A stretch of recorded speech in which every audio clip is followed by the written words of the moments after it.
Star one Maharashtra news बातमी लावणे काम नाही, बातमीचा पाठपुरावा करणे काम आहे. जनसामान्यांचे निर्भीड व्यासपीठ स्टार वन महाराष्ट्र न्यूज. आजच आपल्या चॅनलला लाईक करा, सबस्क्राईब करा, शेअर करा.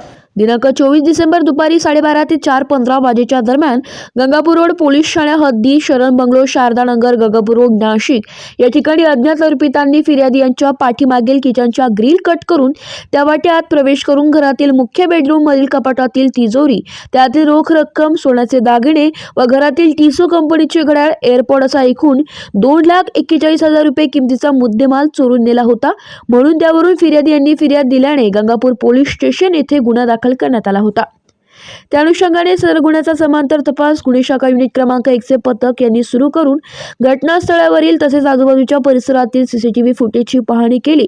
तसेच तांत्रिक विश्लेषणाच्या आधारे सदर गुन्ह्यातील आरोपी हे वापी, गुजरात परिसरात फिरत आहे अशी माहिती मिळाल्यावरून सहाय्यक पोलीस निरीक्षक हेमंत तोडकर, सहाय्यक पोलीस उपनिरीक्षक रवींद्र बागुल, पोलीस हवालदार नाझीम पठाण, पोलीस नाईक प्रशांत मरकड, पोलीस नाईक विशाल देवरे, पोलीस अंमलदार राहुल पालखेडे अशांनी वापी, गुजरात येथे जाऊन आरोपितांचा शोध घेतला.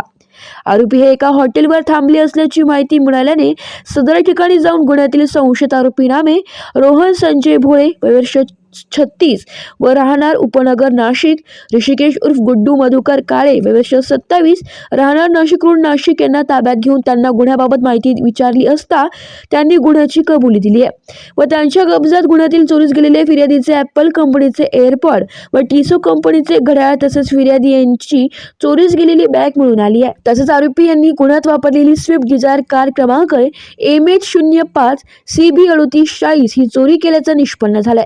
सदर कार चोरीबाबत ओझर पोलीस ठाणे येथे गुन्हा नोंद करण्यात आलाय. सदर कारमध्ये घरफोडी करण्याकरिता वापरण्यात येणारे अत्याधुनिक साहित्य, ज्यात लोखंडी कटवणी, स्क्रू ड्रायव्हर, ग्राइंडर मशीन, करवत, गॅस गन व गॅसचे एक छोटे सिलेंडर असे साहित्य मिळून आले. तसेच सदर गुन्ह्यात आरोपितांना अटक करून तपास करत असताना आरोपितांकडून गुन्ह्यातील 30 ग्रॅम सोनेसह एकूण 7,53,200 रुपये किमतीचा मुद्देमाल हस्तगत केलाय. सदरचे आरोपी हे हाय प्रोफाईल वरील सराईत गुन्हेगार आहे. त्यांनी यापूर्वी नाशिक शहरातील उच्चभ्रू वस्तीतील बंद बंगल्यांची टेहाळणी करून नाशिक रोड उपनगर पोलीस ठाण्या हद्दीत घरफोडी चोरीचे गुन्हे केले आहे. स्टार वन महाराष्ट्र न्यूज साठी प्रतिनिधी इरफान पठाण, नाशिक. दिनांक 24/12/23 रोजी गंगापूर रोड या ठिकाणी शारदानगरमध्ये एका बंगल्यामध्ये घरफोडी झाली होती. दिवसा घरफोडी झाली होती. त्यामध्ये सुमारे 2,41,000चा मुद्देमाल चोरीला गेला होता. त्या अनुषंगाने आमचे गुन्हे शाखा युनिटच्या अधिकारी अंमलदार आम्ही तपास करत असताना तिथल्या बंगल्यातले CCTV फुटेजच्या आधारे त्यानंतर आम्ही काही तांत्रिक विश्लेषण केलं आणि तांत्रिक विश्लेषणाने आम्हाला काही क्लू मिळाले होते. त्या अनुषंगाने आमचे API तोडकर आणि PSI श्रीवन यांनी सदर आरोपी हे नाशिक शहरातले असून ते सध्या दमन भागात पळून गेलेले आहेत आणि तिथे वास्तव्यात अशी माहिती मिळाली. त्यावर आम्ही तात्काळ 31 डिसेंबरच्या रात्री आम्ही तात्काळ बंदोबस्त असताना पण आम्ही तात्काळ तिकडे आमची टीम पाठवून API तोडकर आणि आमची टीम त्या ठिकाणी जाऊन त्यांचा शोध घेऊन त्यांना ताब्यात घेतले. त्या आरोपींकडून आम्ही आत्तापर्यंत जवळजवळ 30 ग्रॅम सोन्याचा मुद्देमाल आणि टोटल 7,43,000चा मुद्देमाल हस्तगत केलेला आहे. त्या आरोपीकडून सदर आरोपींकडे चौकशीमध्ये असं कळलं की हे आरोपी हे नाशिक शहरातले हाय प्रोफाईल आरोपी आहेत. हे हाय प्रोफाईल राहतात, 4 व्हीलर गाडीने येतात आणि दिवसाढवळ्या हे जे बंगले आहेत उच्चभ्रू वस्तीतले बंगले, त्या बंगल्यांमध्ये हे बंगले बंद आढळले की त्या बंगल्यामध्ये घरफोडी करतात.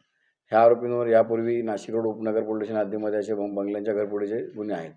आता या आरोपींकडून आम्ही अद्यापपर्यंत गंगापूरचे 2 गुन्हे, ओझरचा 1 आणि सिन्नरचा 1 असे 4 गुन्हे उघडकीस आणले. तसेच नाशिक रोडच्या एका गुन्ह्यामध्ये हा आरोपी पाहिजे आरोपी आहे.